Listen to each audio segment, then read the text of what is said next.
Bejua-jua selamat malam man banta krina jumpa kita mulihi bahas perpulungan Jabu-Jabunta periode 26 April sampai 2 Mei tahun 2020 dengan tema Nahkan Kekalangan Arab Budaya.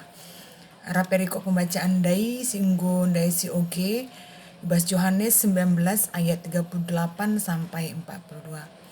Kekalangan Tuhan tentu bahan PJ Cinta Berngi Enda buat dibahas kitab Yohanes nurikan karena dua tokoh penting MK Yusuf dari Arimatea dan Nikodemus. Dua tokoh penting ini memiliki peranan penting dalam proses penguburan Yesus pada waktu itu. Dan kita melihat bagaimana dua tokoh penting ini juga memberikan banyak pelajaran penting bagi kita. Yusuf dari Arimatea dikenal juga dengan kehidupan yang seorang yang kaya, memiliki jabatan. Begitu juga dengan Nikodemus, dia juga seorang yang kaya dan juga memiliki jabatan di Sanhedrin. Tentu untuk mengambil sikap untuk menguburkan Yesus pada waktu itu bukan hal yang mudah bagi mereka. Karena tidak hanya menguburkan Yesus, tetapi ketika mereka mau mendengarkan pengajaran Yesus pun, ketika ada ketertarikan untuk mendengarkan pengajaran Yesus, itu pun mereka lakukan dengan diam-diam. Artinya, mereka menghadapi sebuah risiko besar ketika mereka mau mendengarkan pengajaran Yesus dan juga ketika mereka mau menguburkan Yesus pada waktu itu.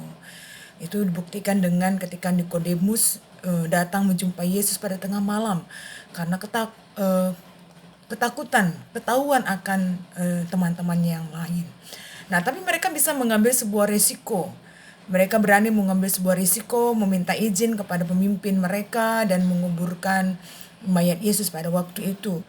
Dan hal penting yang bisa kita lihat dari perikop pembacaan kita yang pertama yaitu tentang bagaimana mereka memperlakukan mayat Yesus yang pada waktu itu sebenarnya sama dengan para penjahat. Jadi menarik memang bahwa walaupun dunia melihat Yesus sebagai seorang penjahat dengan hukuman penyaliban, tetapi Nikodemus dan Yusuf tetap memiliki sebuah keyakinan bahwa Yesus bukan orang yang bersalah. Dan mereka mengumpulkan sebuah keberanian mereka untuk tetap melakukan prosesi penguburan itu selayaknya orang Yahudi pada waktu itu. Walaupun dunia mensejajarkan Yesus sebagai seorang penjahat, tapi mereka nahkan kehamatan si mahulina guna nguburkan Yesus. Jadi ipesikapna ingan kuburan sila ngabu pernah ipake jana eje mo Yesus ikuburkan. Si kedua kan juga yang membawa rempah-rempah wangi-wangian yang nilainya itu sangat luar biasa sekali. Bahkan dikatakan 30 kilo minyak wangi regana luar biasa. Iba bahana guna pehaga mayat Yesus dan melakukan proses penguburan mayat Yesus dengan baik walaupun dunia melihat Yesus itu sebagai seorang penjahat yang tidak berdaya. Nah, yang kedua, bagaimana mereka juga berani mengambil resiko dalam keinginan mereka melakukan yang baik.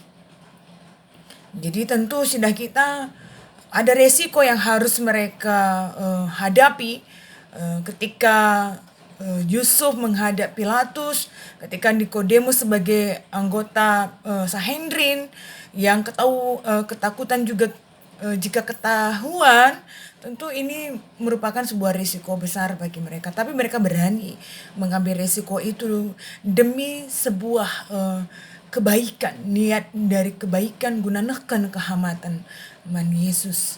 Si petulukan emekap karena uga sudah kita Yusuf dari Arimatea dan juga Nikodemus yang memiliki harta kekayaan memakaikan kekayaannya itu untuk sebuah kebaikan.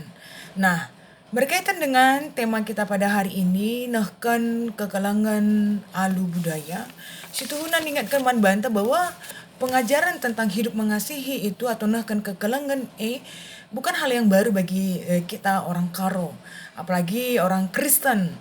dari awal memang pengajaran selalu mengajarkan hukum kasih kepada kita, apalagi orang karo. Nah, jikalau kita adalah orang karo Kristen, tentu pengajaran akan kasih itu sudah double kita terima dalam hidup kita. Tetapi bagaimana dengan prakteknya? Nah, berkaitan dengan budaya, tentu sistem kekeberatan orang karo merupakan sebuah perekat di dalam kehidupan kita yang mengatakan bahwa tidak ada alasan kita untuk tidak melakukan yang baik dengan sistem kekerabatan, rakuk si telu tutur si walu perkadekaden 10 tambah sada, diingatkan kita adalah saudara, dan sebagai saudara tentu kita harus saling bertolong-tolongan dalam menghadapi hidup ini. Makanya ibas pradatan kalak karope sida kita setiap pelaksanaan pradatan krina di tegunta, dan semua orang harus mengambil bahagian tugas dan tanggung jawabnya itu seturut dengan bahagiannya masing-masing. Nah, tentu ini yang harus kita lihat bahwa sebagai anak-anak Tuhan yang ibas berngi enda aju kita nakan ke kalangan alu budaya, apalagi dengan filosofi hidup Muhammad Kalimbubu, mediate ersenina, mesayang anak metami anak beru, tentu ini menjadi sebuah kekuatan bagi kita. Ternyata ibas nahkan ke kalangan nepe harus kangen kita tetap mencidahkan kehamatan, ibas mencidahkan kemediaten, bagi kepedulian ta tengah-tengah kegunaan ta. Tentu semua itu kita lakukan dengan cara yang baik dan juga dengan hal yang terbaik sesuai dengan kengasupan ras gegata sekala. Jadi tentu enda kamu jadi sadar persi pemamata kerinana dalam keadaan kita saat ini. Tentu kita pun harus hidup saling tolong menolong, tidak hanya dalam kekuatan iman, tapi juga mungkin kita akan diajak untuk saling berbagi dengan apa yang kita miliki ke depannya. Dan ini tentu menjadi sebuah hal yang harus kita perlihatkan dalam hidup kita sebagai orang yang sudah menerima kasih Tuhan terlebih dahulu. Demikian bahan PCC kita ibas minggu indah. Tuhan sinamani kita, singkawali kita, ibas wari-wari sir indah. Sampai ketemu kembali dalam PCC kita minggu sire, dan tetap sehat.